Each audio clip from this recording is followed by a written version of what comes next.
ನೀವು ನೋಡ್ತಾ ಇದ್ದೀರಾ ಜನಸೇವಾ ಕನ್ನಡ ಟಿವಿ ನ್ಯೂಸ್. ಮಂಡ್ಯ ನಗರದ ಕರ್ನಾಟಕ ಸಂಘದ ಕೆವಿ ಶಂಕರಗೌಡ ಶತಮಾನೋತ್ಸವ ಭವನದಲ್ಲಿ ಕರ್ನಾಟಕ ಸಂಘದ ವತಿಯಿಂದ ಕರ್ನಾಟಕ ರಾಜ್ಯ ಮುಕ್ತ ವಿಶ್ವವಿದ್ಯಾಲಯ ಗೌರವ ಡಾಕ್ಟರೇಟ್ ಪಡೆದ ಡಾಕ್ಟರ್ ಮೀರಾ ಶಿವಲಿಂಗಯ್ಯರವರ ಅಭಿನಂದನಾ ಸಮಾರಂಭ ಜರುಗಿತು.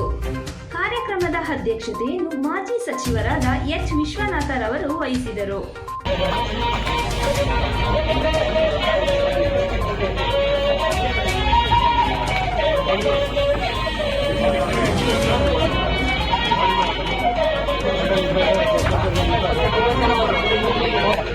ನಡ್ರಿ ಒಂದು ಸ್ವಲ್ಪ ಹಿಂದಕ್ಕೆ ಫ್ರೇಮ್ ಸಿಗ್ತಾ ಇಲ್ಲ.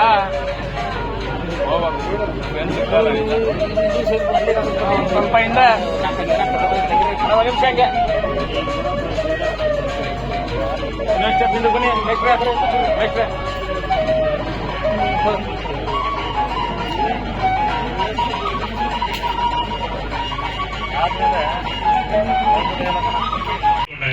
ಬಹಳ ಸಂತೋಷದಿಂದ ಅದನ್ನ ಬಯಸಿ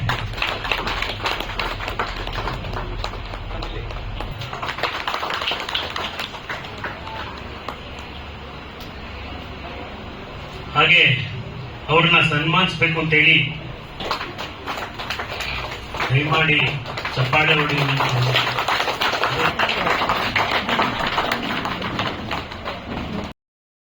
ಸ್ನೇಹಿತರೆ, ಸಮಯ ಬಹಳ ಆಗಿದೆ. ನಾನು ಕೂಡ 1 ಗಂಟೆ ತಡವಾಗಿ ಬಂದೆ. ಜಯಪ್ರಕಾಶ್ ಗೌಡರು 5 ಗಂಟೆಗೆ ತಾವು ಹಾಜರಿರಬೇಕು ಅಂದರು. ಇವತ್ತು ನಮ್ಮೂರಲೆಲ್ಲ ಬಸವ ಜಯಂತಿ, ಜೊತೆಗೆ ನಮ್ಮಲ್ಲಿದ್ದಂಥ ಒಬ್ಬರು MLC ಅವರು ತೀರ್ಕೊಂಡ್ಬಿಟ್ರು, ಚಿನ್ನಸ್ವಾಮಿ ಅಂತೇಳಿ. ಅದೆಲ್ಲ ಮುಗಿಸ್ಕೊಂಡು ನಾನು ಮನೆಗೆ ಬರಬೇಕು. ನಾನೇನು ಇಲ್ಲೆಲ್ಲ ನೀವು ಇರಬೇಕು, ಇವತ್ತೆಲ್ಲ ಮೊಮ್ಮಕ್ಕಳೆಲ್ಲ ಬಂದಿದ್ದಾರೆ, ನೀವು ಇರಬೇಕು ಮನೇಲೆಲ್ಲ. ಇವತ್ತವ್ರಿಗೆ ಇರಬಾರ್ದ ಮನೇಲಿ. ನೀವು ಆಯಿತು, ಒಂದು ಕೆಲಸ ಮಾಡು, ಮಂಡ್ಯಕ್ಕೆ ಹೋಗಿ ಬಂದುಬಿಡ್ತೀನಿ, ನೀನು ನಿನ್ನ ಮೊಮ್ಮಕ್ಕಳು ಉಂಡು ಮಲಗೋದ್ರಲ್ಲಿ ಬಂದುಬಿಡ್ತೀನಿ.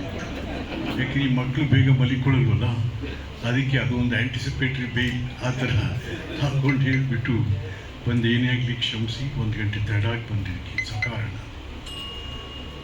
ಭಾಳಷ್ಟು ವಿಚಾರ, ಯಾಕೆಂದರೆ ಮೀರಾ ಶಿವಲಿಂಗಯ್ಯನವರು ನಮ್ಮ ತವರಿನವರು. ಯಾಕೆ ನಾನು ಕೃಷ್ಣರಾಜನಗರದ ಶಾಸಕನಾಗಿ ಮಂತ್ರಿಯಾಗಿದ್ದಂಥ, ಭಾಳ ಅವರ ಕುಟುಂಬದ ಬಗ್ಗೆ ತಿಳ್ಕೊಂಡಿರುವಂಥ ಮತ್ತು ಅವರ ಆಲದ ಮರ ಪುಸ್ತಕದ ಮೂಲಕ ಇನ್ನೂ ಹೆಚ್ಚು ತಿಳ್ಕೊಂಡ್ರಂಥ. ಯಾಕಂದರೆ ಅವ್ರ ಕುಟುಂಬ ಒಂಥರ ಧರ್ಮಬೀರುಗಳು ಮತ್ತು ಸಮಾಜ ಸೇವಾಸಕ್ತರಾಗಿದ್ದಂಥವ್ರು. ಅಂಥವ್ರ ಕುಟುಂಬದಿಂದ ತವರಿಂದ ಬಂದಂಥ ನಮ್ಮ ಹೆಣ್ಮಗಳ ಕಾರ್ಯಕ್ರಮಕ್ಕೆ ನಾವು ತಪ್ಪಿಸ್ಕೋಬಾರ್ದು ಅಂತೇಳಿ ಅವರ ಪುಸ್ತಕ ಆಲದ ಮರದ ಬಿಡುಗಡೆಗೂ ಕೂಡ ನಾನು ಬಂದಂಥ.